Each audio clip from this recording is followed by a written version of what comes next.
Hi team, and welcome to today's training. The purpose of this training is to talk to you about how to use notes inside of an iPhone in order to make a PDF file so that you can turn in multiple pages to your teacher inside Google Classroom.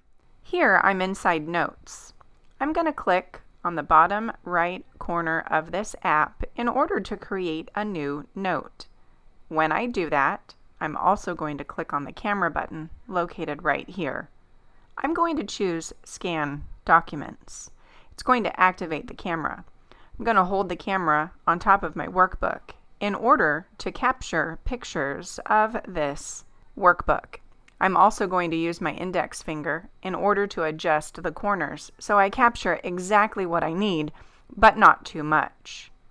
And then once I'm finished, it's going to store that item in the bottom left corner. I'm going to continue that process. I'm going to position my camera carefully. I'm going to click on that circle button right there in order to capture an image. I'm going to use my index finger in order to readjust all of those bubbles carefully. And then I'm going to go ahead and click right there on that bottom right corner where it says Keep Scan. And then it's going to continue to stack all of those files for me. When I'm finished, it's going to tuck all 5 of these pages into one document for me. I'm going to click Keep Scan. I'm going to turn the page. I'm going to do this a few more times. I'm going to position my camera carefully. I'm going to click that circle. I'm going to use my index finger to adjust each of those bubbles. I'm going to make sure that I have all the pertinent details. Now that I've finished scanning the document, I'm going to save it. I need to make sure that I save it in a space on my phone so that I can find it easily. First, I'm going to use the Send button in the top right corner, and then I'm going to click Save to File. Once I have clicked Save to Files, then I need to tell the iPhone exactly where I want to save that item. So I'm going to choose iCloud Drive, and when I do that, I'm going to make a folder. In my opinion, it's nice to have all things stored in one space. If you simply want to call it schoolwork, that's fine. If you want to categorize it by subject or by child, either one is up to you. Once you've had a chance to store that item inside of a space that's helpful for you to retrieve, then we're going to go into Google Classroom. I'm making the assumption you've already gone to the iPhone store, the Apple store, you've already downloaded that app, it's already inside your phone. Go ahead and go into the app. Make sure that you are using the account associated with that user. If you have 3 or 4 children in the home, then you're going to click on the item in the top right corner to make sure that you're choosing the correct user. Once you have located the correct user, give the device a few seconds for those classes to load. Make sure that you're going into exactly the right classroom because some children have more than one Google Classroom. And once you've gone into that space, choose the correct assignment. Once you have chosen the correct assignment, you're going to click down at the bottom of the screen where it says Your Work. In that region where it says Your Work, this is where you will go through the steps of retrieving that item from your phone. So that's why we want to make sure that we have stored it in a location that's easy for us to find. Now it's time for me to click on File.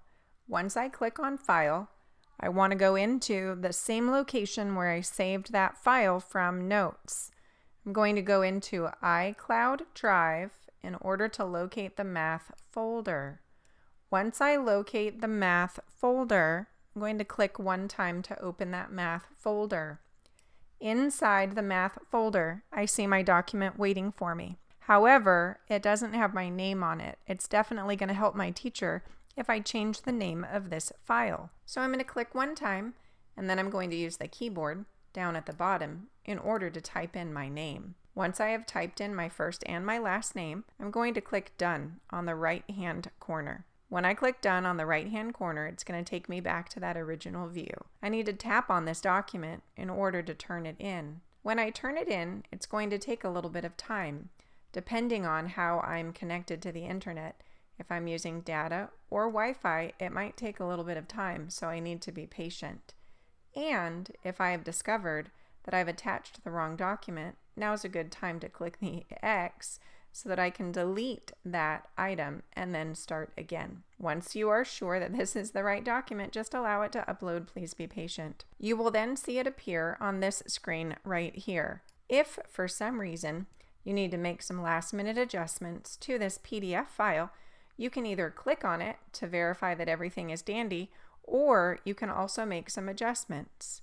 The pen tool gives you a toolbar at the bottom of the screen where you can add text, write or circle items, or you can highlight key details.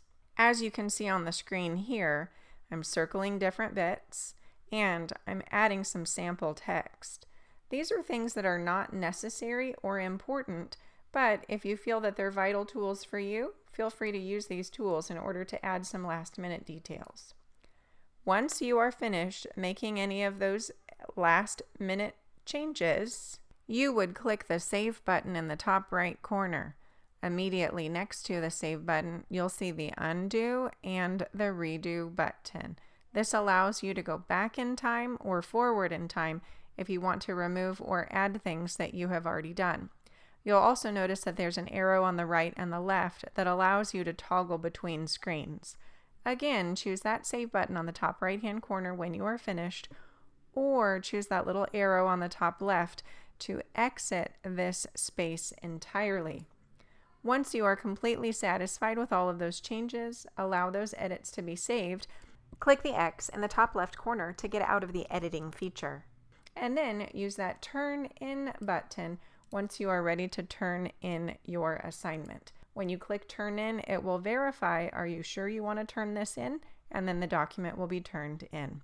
Team, thank you so much for paying attention and have a great day.